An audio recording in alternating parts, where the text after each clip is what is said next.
Well, hey there, you're on the internet, I have some free time, and welcome to the Triple N Network, where all you newbie nib nerds can find all the news you'll need. Let's look at an ink today, shall we? Now, today's ink is one of those really infamous inks, Noodler's Baystate Blue. I was given this 4.5 ounce bottle, but it developed a smell, and so I don't really know if I should trust it anymore. And so again, somebody bought me a bottle, but this time in the standard 3 ounce bottle. This ink generally does have a bit of a smell, but the one in the larger bottle was unsettling. Now, this blue ink is notorious for being an incredibly vibrant blue, which I feel like on camera you're probably getting a sense of, but it's also problematic. It's been known to dye plastics and occasionally feeds, so the general consensus is don't use it in really nice pens. And usually the way to get it out is to use a 1/3 bleach solution, which I've incorporated into some of my tests.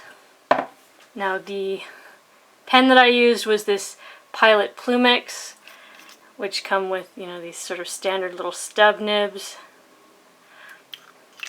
And the chromatography was interesting, so I did multiples.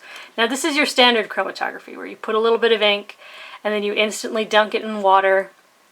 And as you can see, this is kind of like what we saw with North African Violet, where most of it remains and then there's almost like these like bits that have been pulled up, but they don't even make it all the way to the top to where the water was, which was right about here. Now, I let it dry for 1 minute, and we see sort of the same thing. Most of it stays at the bottom, a little bit gets pulled up, but not all the way to the top to where the water was.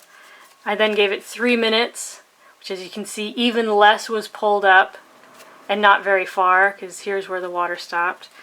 And then here I let it fully dry, and just some stuff at the edges moved. So this is a very resistant ink, which we'll see in the tests. Top down in density, Clairefontaine 90 grams per square meter.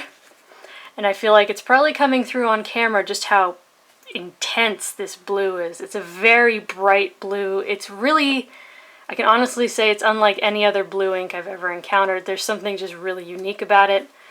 Now, in the Plumix, it only took about 11 seconds to dry. Now, as you can see, there is no shading. Yeah, none.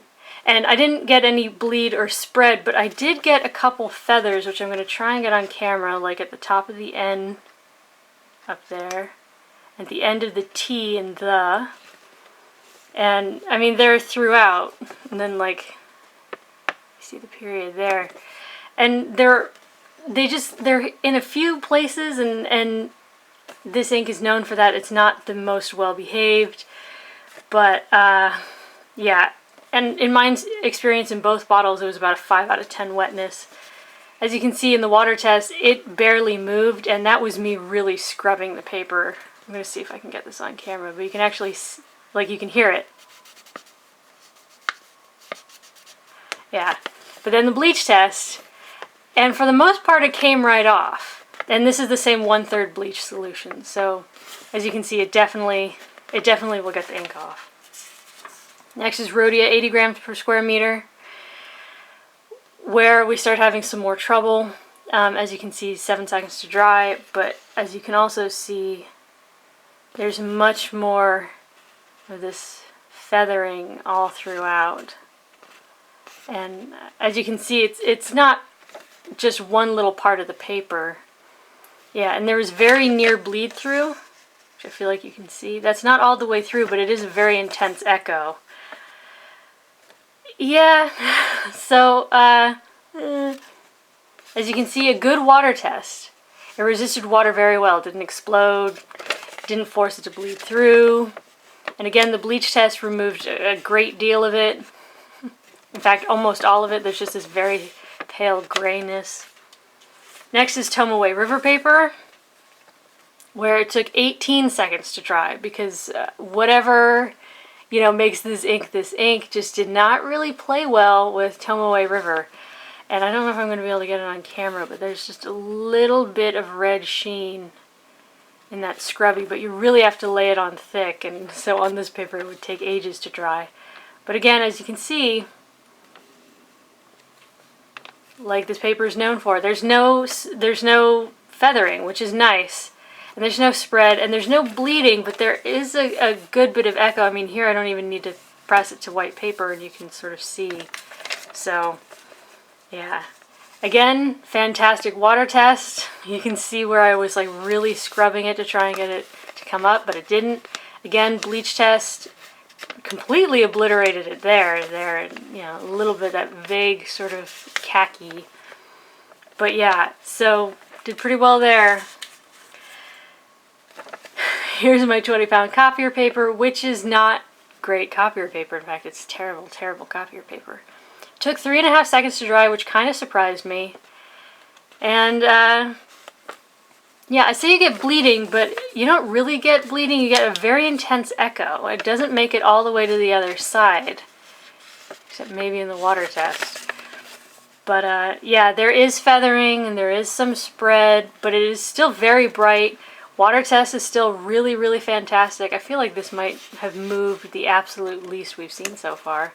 Again, the bleach test got nearly everything to come off. Next is Mead Notebook Paper. Or even still, a lot of times on these really absorbent papers, it's like it sucks the vibrancy out of the ink, but as you can see, so far, it's doing really well. This is still a very bold ink. Took 2 seconds to dry. And yeah, there was bleeding and feathering and spread. But considering how problematic this ink is, it actually, and how notoriously ill-behaved it can be, I actually was kind of impressed by it. It's not the best showing, but a problematic ink and this cheap paper could have been a heck of a lot worse. And again, look at that water test. I feel like the paper reacted much more poorly, because, I mean, that did not budge. And again, the bleach, okay, you can see the bleach test actually started to eat through the paper. And lastly is Moleskin notebook paper. However, this is that really nice Moleskin paper that's behaving freakishly well.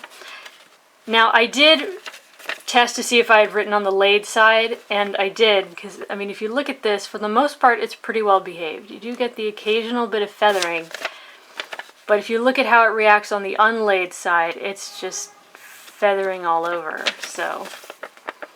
But yeah, still incredibly vibrant, 13 seconds to dry. Again, no shading. There is some feathering, but it is a bit spotty. It's just in a couple places, which is probably not what you should expect with this paper, but this surprised me. How much it reacted to the water. It's still really there, it's still really clear, it's still really bold, but it sort of smudged.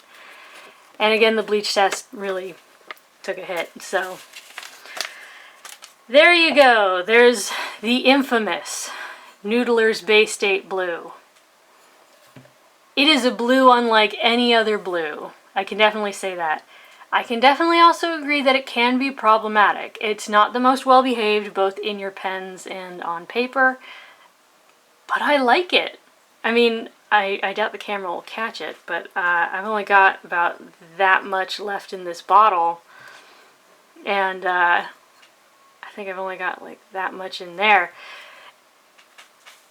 I highly recommend it. At least for a sample. Definitely get a sample. I don't regret having a bottle or 2 bottles, but that's my personal preference, because I'm willing to put in the effort to clean my pens thoroughly after I use it, because that's something I accept when I decide to use it. For your consideration from the Triple N Network, if you liked the video, please give it a thumbs up. If you'd like to see more, please subscribe to the channel. And thanks for watching. Bye.